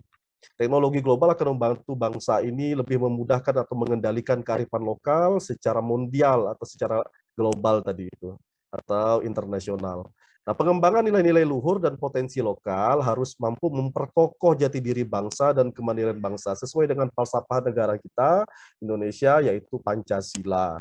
Nah, dengan simbolnya itu yaitu Garuda Pancasila. Karena banyak sekali produk-produk kebudayaan kita dalam kearifan lokal itu yang kemudian bahkan menjadi tolok ukur atau benchmark dari para peneliti-peneliti asing. Sangat banyak sekali produk-produk kita, kesantunan kita, keadaban kita, begitu, bahasa-bahasa kita, kemudian adat istiadat kita, yang sangat-sangat beragam dari Sabang sampai dengan Merauke, dari selatan Pulau Jawa sampai dengan utara Pulau Kalimantan, begitu. Yang kemudian juga sampai ke dengan Formosa sana, dan kemudian sampai ke Afrika dan seterusnya. Itu kebudayaan itu dibawa sampai ke sana begitu karena sejarahnya. Situasi penggunaan informasi dan transaksi elektronik hari ini di masa pandemi kemudian menerabas aktivitas normal kehidupan sosial yang sudah berjalan sebelumnya, makin mempercepat. Jadi maksud dalam slide PowerPoint saya halaman 6 ini, semua kondisi hari ini makin mempercepat kondisi atau kebutuhan penggunaan transaksi elektronik semakin meningkat. Nah, kemudian penggunaan perangkat komputer atau internet itu yang sedemikian masif itu seperti yang saya katakan tadi memiliki dampak positif dan negatif. Kemudian muncul beberapa persoalan atas perubahan pola komunikasi dan interaksi masyarakat satu dengan yang lain seperti benturan kepentingan masyarakat atau konflik sosial dalam dunia digital. Jadi dialihkan tadi dunia konvensional, nah itu hanya dialihkan perangkatnya, maka dari itu diperlukan undang-undang, lahirlah Undang-Undang 11 tahun 2008, 19 tahun 2016 yang terbaru. Itu hanya mengalihkan saja. Kemudian digitalisasi itu membuat semacam dunia baru bagi interaksi sosial masyarakat satu dengan masyarakat lain, manusia satu dengan manusia yang lain. Nah, dalam literasi digital oleh Profesor Rafiq Karsidi di UNS itu dia merumuskan orientasi baru itu tidak hanya cukup literasi lama. Nah, di situ ada literasi data, kemampuan untuk membaca, analisis, dan menggunakan informasi atau big data di dunia digital, literasi teknologi, memahami cara kerja mesin, dan seterusnya, coding, artificial intelligence, yang hari ini juga sudah luar biasa, ya, Google, dan seterusnya, engineering principle, dan kemudian literasi human, keterampilan kepemimpinan, karakter, bisa bekerja dalam tim, berkolaborasi, mampu membangun relasi, berempati, kelincahan, dan kematangan berbudaya dan bahasa, inovasi, kreativitas, dan entrepreneurship. Nah, kematangan berbudaya dalam konteks kematangan berbudaya dan bahasa ini yang kemudian menjadi tantangan bagi kita bersama. Sangat menjadi tantangan agar tidak ada lagi masyarakat yang terkena pidana karena hoax, karena perundungan atau bullying gitu, karena hate speech, ujaran kebencian, dan seterusnya. Keadapan terbangun dari situ. Nah, keterampilan untuk melakukan komunikasi digital itu menurut Excellent in Business Communication itu ada 10, bisa dibaca di sini, tapi saya kira tidak perlu saya jelaskan, tinggal nanti bisa di-share oleh panitia. Mengenali kebutuhan informasi, berpikir kritis, termasuk bersikap santun dan etis, dan kemudian menggunakan bahasa berstandar tinggi. Begitu. Kemudian fungsi bahasa. Fungsi bahasa adalah untuk melakukan komunikasi, ya, dalam berinteraksi antara satu manusia dengan manusia yang lain, dan seterusnya, kemudian berekspresi, dan kemudian interaksi sosial. Nah, ini perbedaannya hanya yang tadi konvensional dan digital. Berbicara secara verbal itu adalah dalam konvensional, tapi sekarang digitalisasi juga bukan hanya teks, ya, bukan ditafsirkan sekadar teks, tapi juga ada YouTube, tadi ada konten kreator seperti Pak Steve tadi, itu juga melalui audio visual, artinya ada suara dan ada wajah di situ yang ditampilkan dengan gambar atau video begitu. Nah, kemudian begitu juga dengan menulis, pasif dan aktif, dan seterusnya. Penggunaan bahasa yang baik dan benar. Nah, ini yang penting, baik itu dalam konteks ketika kita misalkan secara media sosial sangat marak dalam beberapa tahun, semenjak tahun 2000, sejak ada media sosial, sangat senang tentunya awal-awal milenium itu kita melihat ada chat MIRC, Yahoo Messenger, begitu kita bisa berinteraksi, sangat senang sekali. Tapi lama-lama kemudian menjadi kehidupan yang primer begitu tadi, tidak lagi sekunder atau tersier begitu kebutuhannya. Nah, kemudian akhirnya beralih sikap tindak tanduk yang ada di kehidupan nyata itu beralih ke dunia digital.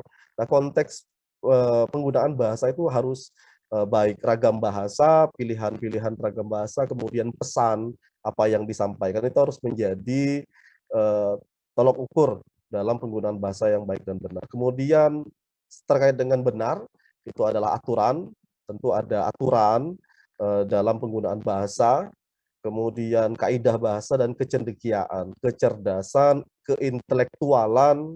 Nah, ini terkait juga dengan beban dan tanggung jawab pemerintah kita untuk menghadirkan kecerdasan, untuk menghadirkan pendidikan yang baik bagi masyarakat kita.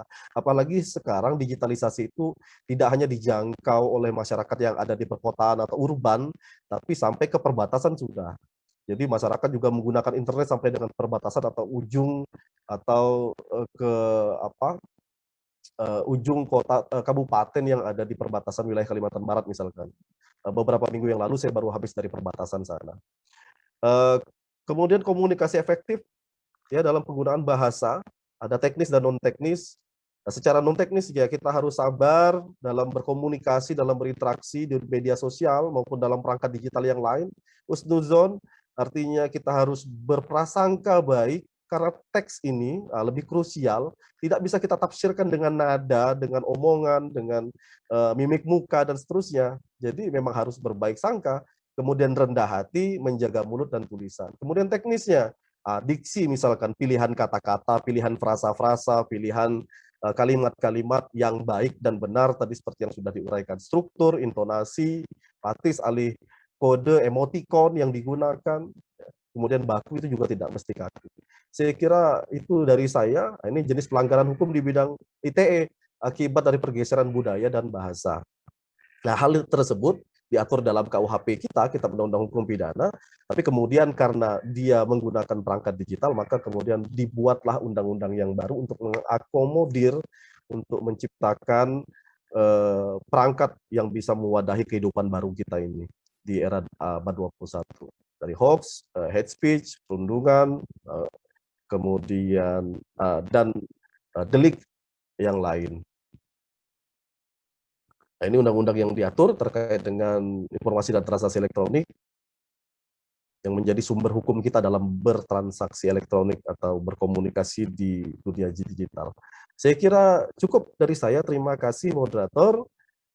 Jazakumullah khairan katsiran. Nasrun minallah wa fatun qarib. Assalamualaikum warahmatullahi wabarakatuh.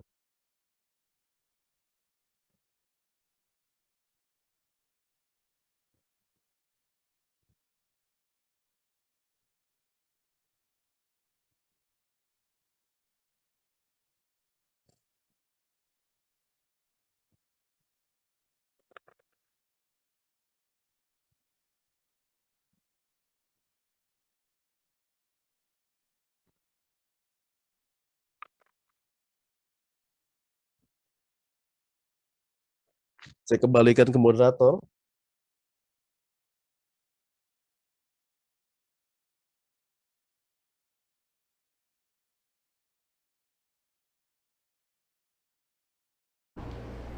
Baik, terima kasih banyak Pak Ansari SHMH, dosen Fakultas Hukum dari Universitas Muhammadiyah Pontianak. Tadi materinya seputar penggunaan bahasa yang baik dan benar di dunia digital. Terima kasih banyak Pak. Oke, kita segera bergeser ke sesi berikutnya, yaitu sesi tanya jawab. Saya coba filter satu-satu dan oke, ada beberapa pertanyaan yang sudah disiapkan oleh teman-teman host dan juga co-host di sini, pertanyaan-pertanyaan yang sudah terfilter. Saya langsung bergeser ke pertanyaan yang pertama. Baik, ditujukan kepada Mas Tif. Mas Tif, silakan bersiap untuk menjawab. Pertanyaannya dari Selin. Selin bertanya, adakah cara untuk mengurangi populasi netizen-netizen di Indonesia yang suka berkomentar negatif di sosial media? Mengurangi populasi loh Mas ya. Silahkan Mas Tif untuk dijawab. Mengurangi populasi kayak kasar banget ya itu ya bahasanya. Mengurangi populasi sebenarnya mengurangi cara atau mengurangi netizen Indonesia biar lebih komentarnya lebih enak lah ya, lebih nggak kasar atau nggak nyaring di mata gitu ya, ngebacanya tuh langsung melotot gitu, enggak ya gitu lah. Nah, yang pertama tadi udah sempat saya share sih, kita harus gunakan etika, gunakan sopan santun gitu ya. Nggak bisa sembarangan, semua ada batasannya. Pikirkan aja setiap kita komen atau kita posting di sosial media kita, pikirkan dampaknya. Dampaknya akan seperti apa ke orang lain? Apakah dengan kita keluarkan kata-kata seperti ini atau dengan memposting sesuatu akan merugikan orang lain atau tidak gitu loh. Toh kalau misalkan kita tidak memikirkan akan merugikan orang lain, pasti efeknya akan ke kita juga gitu, pasti akan merugikan kita. Jadi sebisa mungkin kita hanya upload, hanya posting itu yang positif gitu loh, yang membangun, yang menghibur orang-orang, nggak yang membuat konten-konten yang negatif. Selain itu juga kita harus jadi contoh yang baik ya buat orang lain, terutama di sekitar kita, kerabat kita, keluarga kita, bagaimana kita berkomentar yang baik gitu loh ya, menyikapi sesuatu postingan. Kalau misalkan ada sesuatu postingan yang kita suka, ya kita komentar pasti bagus-bagus ya. Tapi ketika diperhadapkan dengan satu konten yang atau satu postingan yang kita tidak suka, ya nggak semerta-merta kita bisa menjelek-jelekan dia, mencaci maki atau dengan kata-kata yang kasar gitu ya. Kita harus jadi contoh yang baik buat keluarga kita. Kalau emang kita tidak suka dengan dia atau dengan postingannya, ya cukup tidak suka aja, nggak usah kita tuangkan dalam kolom komen gitu loh. Karena selera tiap orang beda-beda gitu. Yang menurut kita itu bagus, belum tentu menurut orang lain itu bagus juga. Bisa jadi jelek. Bisa jadi kita yang seleranya berbeda sama orang lain. Jadi pikirkan orang lain lah, pikirkan dampaknya akan bagaimana kalau kalian berkomentar seperti itu gitu loh. Dan satu lagi yang paling penting tadi saya sempat share juga yang terakhir itu, kita harus berani berkomentar, berani ngasih tahu teman kita atau keluarga kita kalau misalkan mereka melakukan komentar-komentar yang jelek gitu ya.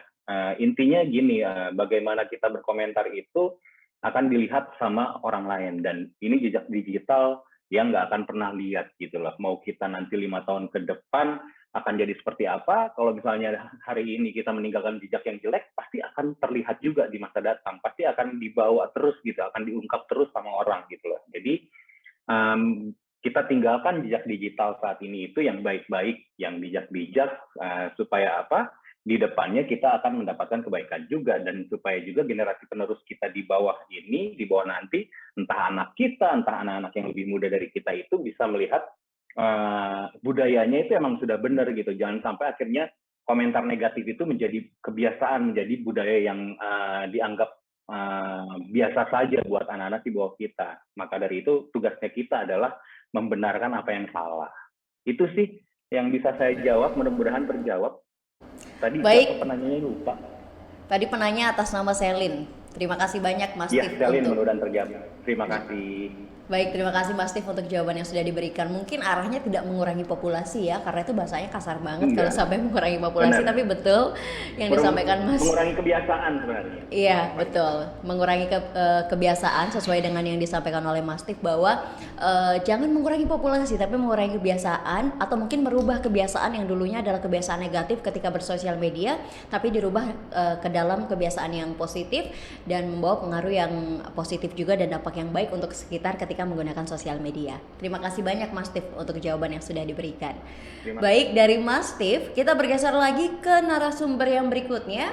Saya perkenalkan kepada Anda Mas Trino dan penanya atas nama Rahmat Alfikri. Pertanyaannya adalah, tahapan apa sajakah yang perlu dipelajari pengguna baru yang sudah berumur dalam bermedia, terutama menggunakan WhatsApp dan juga Facebook? Karena seringkali kita lihat pengguna baru yang sudah berumur tersebut terkena phishing akibat kesalahan ataupun kecerobohan dalam bermedia tersebut. Terima kasih, salam kreatif. Silahkan Mas Trino untuk dijawab. Ya, terima kasih Bang Fikri ya. Ini saya lihat juga partisipannya ini banyak anak muda semua nih. Ya, jadi memang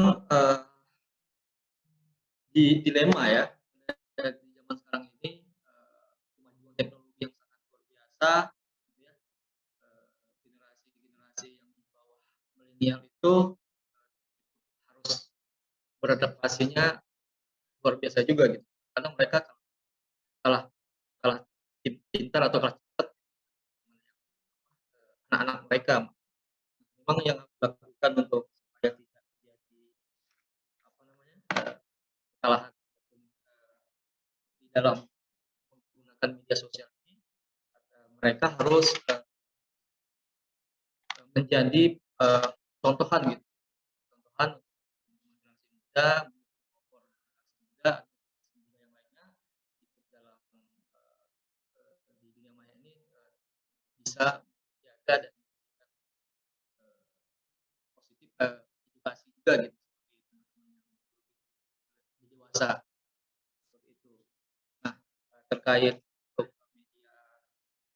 media sosial WhatsApp, menariknya sekarang WhatsApp sudah dibeli sama Facebook gitu ya, dan media WhatsApp sekarang bukan hanya untuk komunikasi, tapi juga bisa digunakan untuk berbisnis dan bisa Mas Trino, maaf saya potong sebentar di sini. Sepertinya Mas Trino ini ada kendala di koneksi ya atau internetnya karena suara Mas Trino di kami terdengar putus-putus dan nggak jelas. Saya ingin bertanya kepada teman-teman peserta, apakah tidak terdengar jelas ini hanya di tempat saya atau di tempat Anda juga? Sebentar ya Mas, saya coba menunggu komentar dari teman-teman peserta. Kalau ternyata memang jelas di tempat mereka, silahkan untuk dilanjutkan. Tapi kalau memang masih tidak jelas, saya geser sebentar ke narasumber berikutnya. Putus-putus ya, baik. Jelas Mas, di sini jawaban dari Mas Trino putus-putus, kami tidak bisa menangkap apa yang Anda sampaikan. Saya mohon izin sebentar, saya geser ke Kak Betari dulu. Mungkin Anda bisa mencari koneksi yang sedikit bagus begitu ya, agar tidak agar jelas begitu apa yang Anda sampaikan Mas Trino. Saya mohon maaf, harus saya putus di sini untuk sementara. Sambil menunggu Mas Trino membetulkan koneksinya dia, membenarkan koneksi yang dia miliki, sebentar saya geser dulu ke Kak Betari. Kak Betari bersama dengan kami. Oke, ada Kak Betari bersama dengan kami. Saya geser sebentar ke Kak Betari. Ada pertanyaan juga yang diajukan kepada Kak Betari. Pertanyaannya adalah, apakah tips untuk mengamankan jejak digital, terutama data pribadi yang rawan pencurian ketika kita mendaftar akun di platform media seperti online shop? Ini penanya atas nama Arif. Silahkan Kak Betari untuk dijawab. Oke, buat Arif, kalau misalkan kalian mau mendaftar di salah satu online shop, sebisa mungkin kalian harus tahu itu online shopnya benar-benar terverifikasi atau enggak. Bisa kalian lihat sebelum kalian mendownload aplikasi tersebut. Biasanya kan ada di App Store ataupun yang ada di Android, itu kalian lihat dulu rankingnya pertama. Kedua, kalian lihat juga komentarnya apakah ada komentar negatif atau tidak. Dan yang ketiga, kalian lihat rankingnya bagus atau tidak. Kalau misalkan melihat tidak bagus, jangan kalian download dan jangan kalian pakai.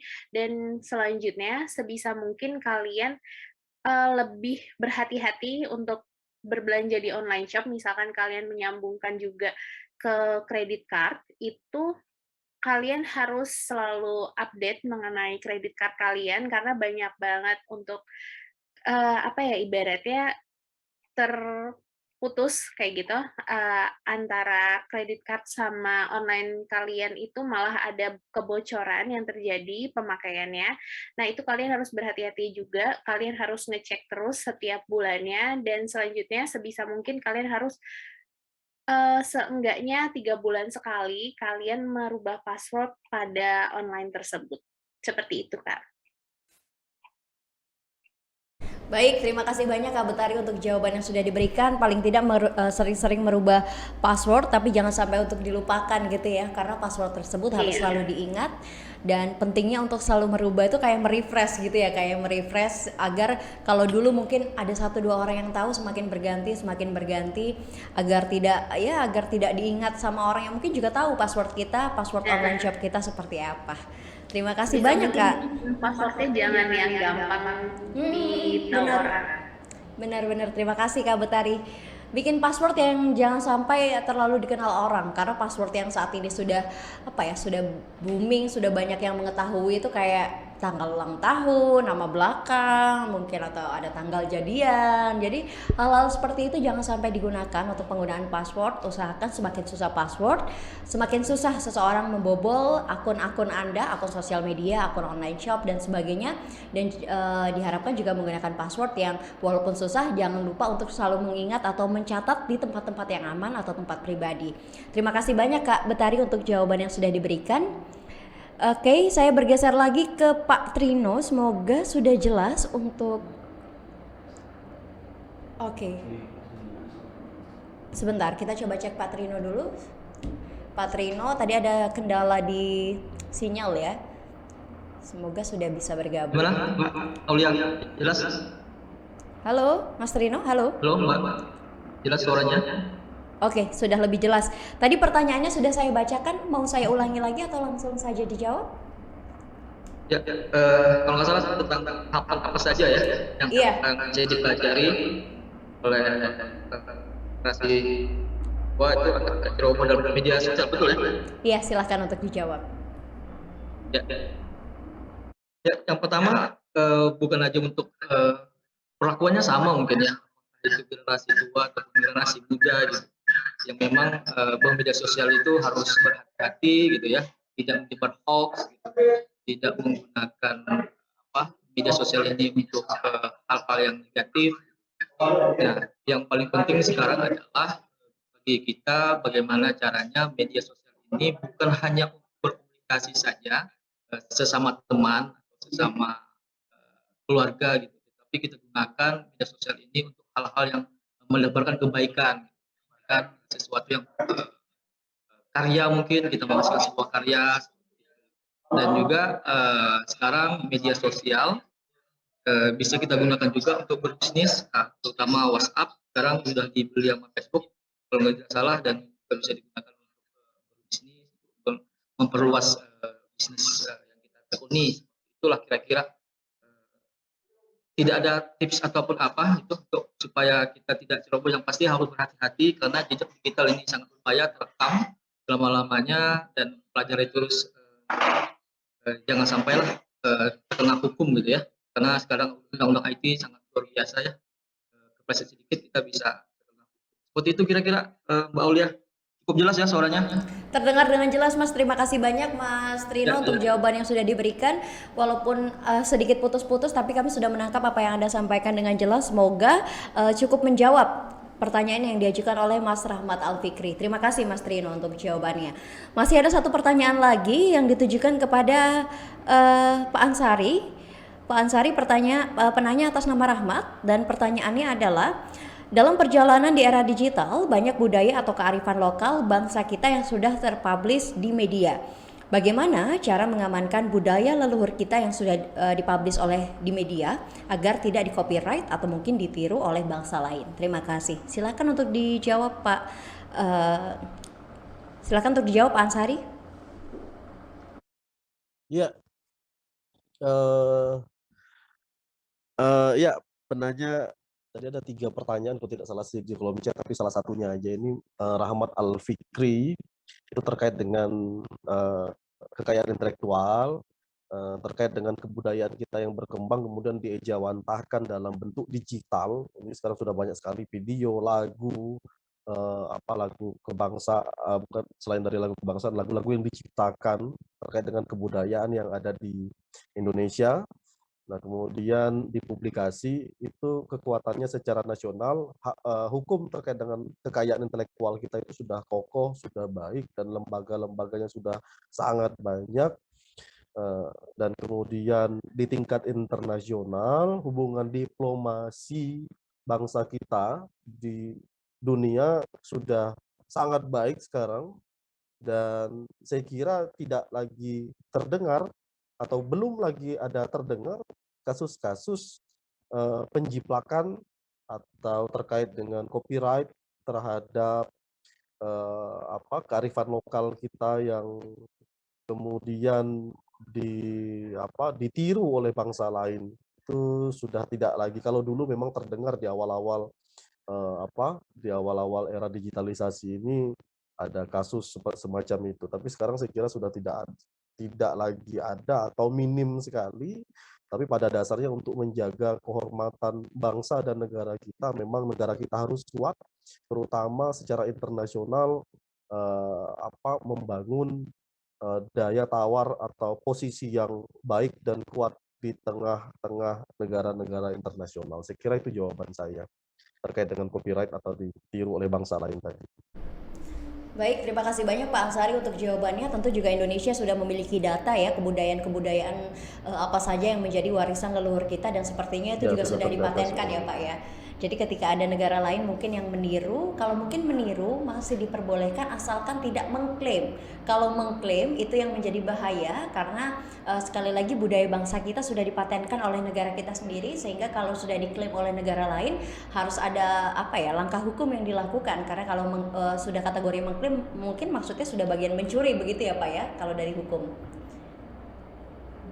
Baik, terima kasih banyak Pak Ansari untuk jawaban yang sudah diberikan kepada kita semua. Kita sudah mendengarkan 4 jawaban yang masuk, di mana 4 jawaban yang masuk dari 4 peserta yang sudah memberikan pertanyaan. Saya mohon maaf tidak semua peserta bisa dibacakan pertanyaannya pada sesi kali ini. Jadi saya mohon dengan kerendahan hati teman-teman narasumber, silahkan menulis nama email dan juga nama sosial media Anda di kolom komentar, sehingga teman-teman peserta yang pertanyaannya tidak bisa dibacakan dalam sesi kali ini bisa bertanya langsung kepada Anda agar mereka juga bisa lega menemukan jawaban yang mereka inginkan. Oke, kita bergeser ke sesi berikutnya. Tadi ada beberapa teman-teman peserta yang sudah bertanya, sudah posting juga di sosial media. Sesuai janji saya, akan ada pulsa senilai 1 juta rupiah untuk 10 orang pemenang. Saya sebutkan nama-nama yang menjadi calon pemenang. Harus saya garis bawahi di sini bahwa nama-nama tersebut ini adalah nama-nama calon pemenang, belum tentu menjadi pemenang karena akan ada verifikasi lebih lanjut yang dilakukan oleh panitia di sini.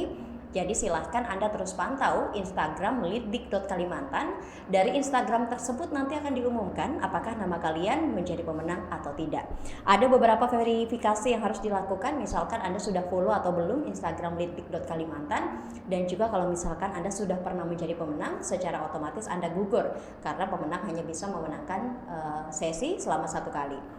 Saya sebutkan nama-namanya. Yang pertama ada Selin, lalu yang kedua ada Irene Angela Valeria, yang ketiga ada Bon Cuplur, keempat ada Rahmat Alfikri, kelima ada Arif, keenam ada Michael Octamuel, ketujuh ada Marza Aliana, yang kedelapan ada Wendy Kaneshiro, yang kesembilan ada RA Vlogger SW, akun Instagram ya, RA_Vlogger SW, yang ke-10 ada WD Kanes.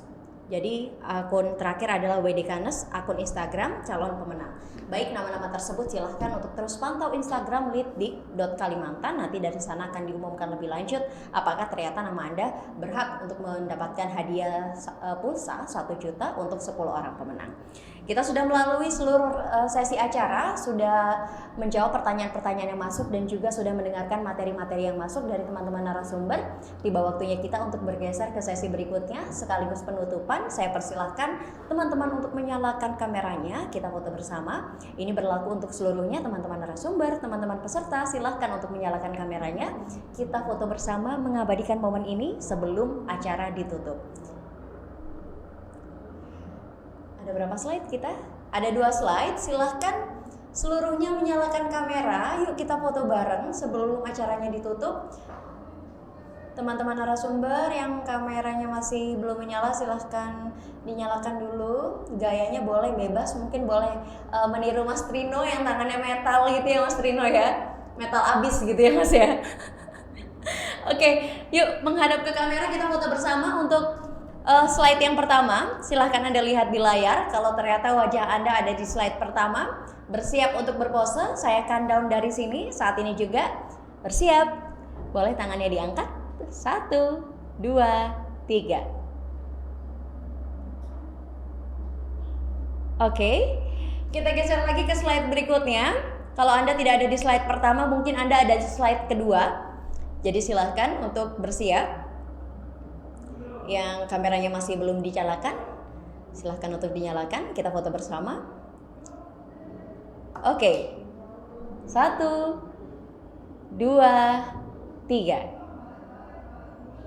Oke, sesi foto bersama ini sekaligus mengakhiri perjumpaan kita pada siang menjelang sore hari ini. Saya mengucapkan terima kasih banyak kepada Mas Steve, lalu juga ada Mas Trino, lalu juga ada Kak Betariskar, lalu yang terakhir ada Pak Ansari untuk materi-materi luar biasa yang sudah diberikan kepada kita semua. Semoga menjadi ilmu pengetahuan yang baik dan juga bisa kita terapkan dalam kehidupan kita sehari-hari. Saya juga mengucapkan terima kasih kepada teman-teman peserta yang sudah aktif dari awal acara hingga akhir, bahkan aktif untuk bertanya di kolom komentar. Saya mengucapkan terima kasih banyak. Semoga teman-teman peserta mendapatkan banyak ilmu-ilmu baru dan juga lebih melek dan juga lebih menjadi masyarakat yang lebih melek literasi digital. Saya kira itu yang bisa saya ucapkan. Akhir kata, saya Aulia Mawardika pamit undur diri. Saya mohon maaf jika ada kesalahan kata yang saya ucapkan. Wassalamualaikum warahmatullahi wabarakatuh. Salam literasi digital.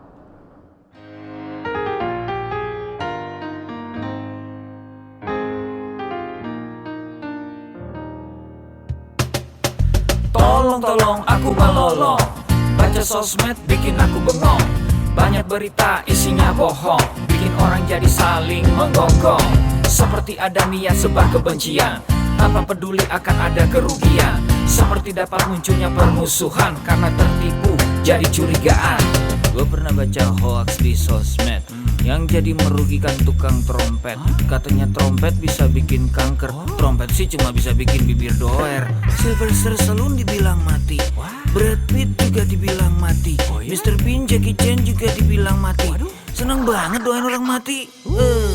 Harusnya ada etikanya bermain sosial media. Tak bisa asal mengirim tanpa dipikirin, bisa fatal akibatnya. Bersihkanlah udara kita dari kebencian. Sebarkan saja cintamu untuk Indonesia. Wahai kepada pengguna sosmed, mari bersatu sampai lengket. Jagalah persatuan, jangan lobet. Hati-hati banyak tukang copet. Hey, jangan sampai salah posting, bisa bikin orang jadi pusing. Cek dulu itu penting, jangan jadi cepat terpancing. Gue pernah takut salah minum karena bahaya buat tulang sumsum. Hampir semua merek disebutkan, gara-gara itu gue kehausan. Gue tertipu isu PKI, katanya jutaan sudah dipersenjatai. Akibatnya gue keluar biaya, bikin persembunyian bawah tanah. Harusnya ada etikanya bermain sosial media. Tak bisa asal mengirim tanpa dipikirin, bisa fatal akibatnya. Bersihkanlah udara kita dari kebencian. Sebarkan saja cintamu untuk Indonesia. Bersihkanlah udara kita dari kebencian. Sebarkan saja cintamu untuk Indonesia. Bersihkanlah udara kita dari kebencian. Sebarkan saja cintamu untuk Indonesia.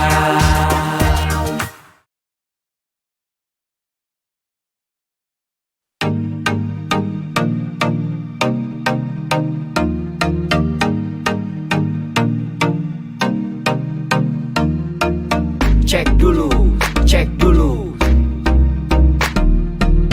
cek dulu, cek dulu. Yo, kini saatnya kita harus tambah pintar. Jangan jadi orang yang mudah sebar-sebar, karena belum tentu itu berita benar. Kalau nggak ngerti, ayo belajar. Mulailah curiga jika sudah suruh-suruh. Sebarkanlah, hey, tunggu dulu. Periksalah kalimat, kok banyak tanda seru. Banyak huruf besar, mata gue jadi ngilu. Coba dicari beritanya dulu, mendingan begitu daripada keliru. Apa untungnya sebar kabar palsu, daripada nanti kamu yang malu. Cek dulu, daripada nanti kamu yang malu. Cek dulu, siapa tahu hoax. Yuk. Hello.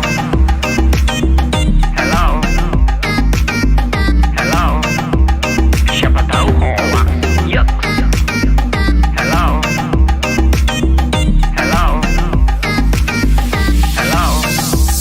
Siapa tahu hoax.